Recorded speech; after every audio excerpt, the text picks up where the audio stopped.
ಕೇಂದ್ರ ಸರ್ಕಾರದ ನಡೆ ಖಂಡಿಸಿ ಕಾಂಗ್ರೆಸ್ನಿಂದ ಹೋರಾಟಕ್ಕೆ ಕರೆ ಕೊಡಲಾಗಿದೆ. ಕೇಂದ್ರ ಸರ್ಕಾರದ ವಿರುದ್ಧ ರಾಜ್ಯ ಸರ್ಕಾರ ಧರಣಿಯನ್ನ ನಡೆಸುತ್ತೆ. ಯಾವ ಕಾರಣಕ್ಕೆ ಅಂದ್ರೆ ಅನುದಾನ ತಾರತಮ್ಯ. ಅಲ್ಲಿಗೆ ರಾಜ್ಯ ರಾಜಕೀಯದಲ್ಲಿ ಈಗ ಅನುದಾನದ ವಾರ್ ಶುರುವಾಗಿರುವಂತದ್ದು. ಕೇಂದ್ರ ಸರ್ಕಾರ ಹಾಗೆ ರಾಜ್ಯ ಸರ್ಕಾರದ ನಡುವೆ ಈಗ ಅನುದಾನದ ವಾರ್ ಶುರುವಾಗಿದೆ. ಬಜೆಟ್ನಲ್ಲಿ ಕೇಂದ್ರ ಸರ್ಕಾರದ ಬಜೆಟ್ನಲ್ಲಿ ರಾಜ್ಯಕ್ಕೆ ಅನ್ಯಾಯ ಮಾಡಲಾಗ್ತಾ ಇದೆ. ಈ ಆರೋಪವನ್ನ ಮಾಡಿ ರಾಜ್ಯ ಕಾಂಗ್ರೆಸ್ ಸರ್ಕಾರ ಕೇಂದ್ರ ಸರ್ಕಾರದ ವಿರುದ್ಧ ಹೋರಾಟಕ್ಕೆ ಕರೆಯನ್ನ ಕೊಟ್ಟಿರುವಂತದ್ದು. ಯಾವ ಕಾರಣಕ್ಕೆ ಅಂದ್ರೆ ಕೇಂದ್ರ ಬಜೆಟ್ ಮೊನ್ನೆಯಷ್ಟೇ ಮಂಡನೆ ಆಯಿತು. ಆದರೆ ಈ ಬಜೆಟ್ನಲ್ಲಿ ರಾಜ್ಯಕ್ಕೆ ಅನ್ಯಾಯವಾಗಿದೆ. ರಾಜ್ಯಕ್ಕೆ ಬರಬೇಕಾದಂಥ ನ್ಯಾಯಯುತವಾದ ಅನುದಾನವನ್ನು ಕೂಡ ಕೊಡ್ತಾ ಇಲ್ಲ. ಇದು ಈ ವರ್ಷ ಮಾತ್ರನಾ ಅಲ್ಲ, ಸಾಕಷ್ಟು ವರ್ಷಗಳಿಂದ ಇದೇ ಕಂಟಿನ್ಯೂ ಆಗ್ತಾ ಇದೆ. ಕಳೆದ 5 ವರ್ಷದಲ್ಲಿ 62,000 ಕೋಟಿ ರಾಜ್ಯಕ್ಕೆ ನಷ್ಟವಾಗಿದೆ.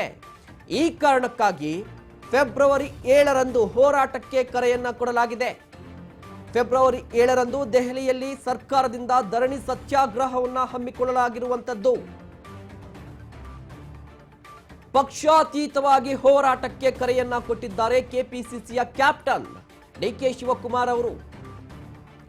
ರಾಜ್ಯದ ಎಲ್ಲ ಸಂಸದರಿಗೂ ಕಾಂಗ್ರೆಸ್ ಪಕ್ಷದಿಂದ ಆಹ್ವಾನವನ್ನ ಕೊಡಲಾಗಿದೆ. ಅಂದ್ರೆ ರಾಜ್ಯದಲ್ಲಿ ಇರುವಂತಹ ಎಲ್ಲಾ ಸಂಸದರು 28 ಸಂಸದರು ಈ ಧರಣಿಯಲ್ಲಿ ಭಾಗಿಯಾಗಬೇಕು ಅಂತ ಕರೆಯನ್ನ ಕೊಟ್ಟಿರುವಂತದ್ದು.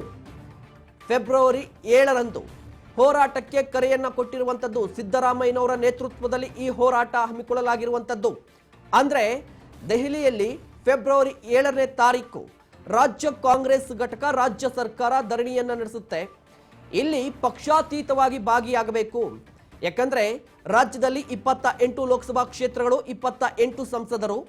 ಈ ಪೈಕಿ ಜೆಡಿಎಸ್ನ ಒಬ್ಬರು ಪ್ರಜ್ವಲ್ ರೇವಣ್ಣ ಹಾಸನದಿಂದ, ಮತ್ತೆ ಕಾಂಗ್ರೆಸ್ನಿಂದ ಬೆಂಗಳೂರು ಗ್ರಾಮಾಂತರ ಡಿಕೆ ಸುರೇಶ್ ಅವರು, ಅಂದ್ರೆ ಈಗ ಕಾಂಗ್ರೆಸ್ ಸರ್ಕಾರ ನಡೆಸ್ತಾ ಇರುವಂತಹ ಹೋರಾಟಕ್ಕೆ ಡಿಕೆ ಸುರೇಶ್ ಅವರು ಸಾಥನ್ನ ಕೊಡ್ತಾರೆ, ಬೆಂಬಲವನ್ನ ಕೊಡ್ತಾರೆ. ಸರಿ, ಆದ್ರೆ ಈಗ ರಾಜ್ಯದಲ್ಲಿ 27 ಸಂಸದರು ಎನ್ಡಿಎ ಮೈತ್ರಿಕೂಟ ಏನಿದೆ, ಮಂಡ್ಯ ಪಕ್ಷೇತರರಾಗಿದ್ರು ಕೂಡ ಅವರು ಕೂಡ ಬಿಜೆಪಿಗೆ ಬೆಂಬಲವನ್ನ ಘೋಷಣೆ ಮಾಡಿರುವಂತದ್ದು.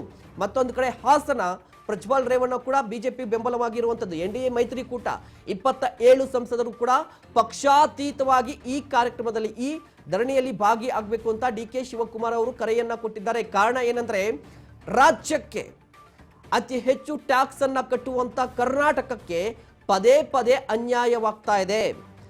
ಮುಖ್ಯವಾಗಿ ಈ ಹೋರಾಟಕ್ಕೆ ಕಾರಣ ಏನಂದ್ರೆ ಕೇಂದ್ರ ಸರ್ಕಾರದ ಬಜೆಟ್ ಮೊತ್ತ ಇದೆಯಲ್ವಾ, ಆ ಮೊತ್ತ ಪ್ರತಿ ಬಾರಿ ಕೂಡ ಡಬಲ್ ಆಗ್ತಾ ಇದೆ. ಆದರೆ ರಾಜ್ಯ ಸರ್ಕಾರಕ್ಕೆ ಬರಬೇಕಾದಂಥ ಅನುದಾನದಲ್ಲಿ ಯಾವುದೇ ರೀತಿಯ ಹೆಚ್ಚಿನ ಪ್ರಮಾಣ ಅನುದಾನ ಬರ್ತಾ ಇಲ್ಲ. ಪ್ರಮುಖವಾಗಿ ರಾಜ್ಯದ ಆರ್ಥಿಕತೆಯನ್ನು ದೃಷ್ಟಿಯಲ್ಲಿ ನಾವಿಟ್ಕೊಂಡ್ರೆ, ದೇಶದ ಆರ್ಥಿಕತೆಯನ್ನು ನಾವು ಗಮನದಲ್ಲಿಟ್ಕೊಂಡ್ರೆ ಅತಿ ಹೆಚ್ಚು ಆರ್ಥಿಕತೆ, ಅತಿ ಹೆಚ್ಚು ಟ್ಯಾಕ್ಸ್ ಅನ್ನ ಪೇ ಮಾಡುವ ರಾಜ್ಯಗಳ ಪೈಕಿ 2ನೇ ಸ್ಥಾನದಲ್ಲಿರುವಂಥದ್ದು.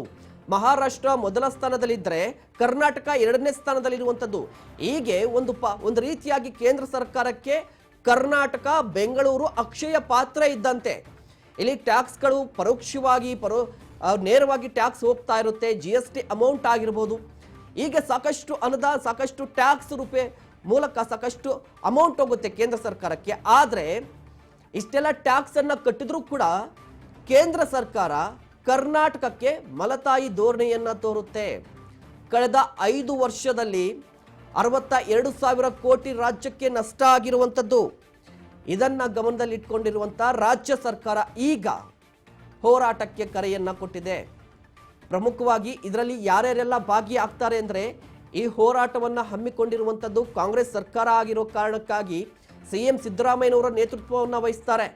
ಇದರ ಜೊತೆಗೆ DCM DK ಶಿವಕುಮಾರ್ ಅವರು ಭಾಗಿಯಾಗ್ತಾರೆ, ಶಾಸಕರು ಭಾಗಿಯಾಗ್ತಾರೆ, ಸಂಸದರು ಭಾಗಿಯಾಗ್ತಾರೆ. ಹೀಗೆ ಕಾಂಗ್ರೆಸ್ ಸರ್ಕಾರ ಕಂಪ್ಲೀಟ್ ಆಗಿ ದೆಹಲಿಯಲ್ಲಿ ರಣಕಹಳೆಯನ್ನ ಮೊಳಗಿಸುತ್ತೆ.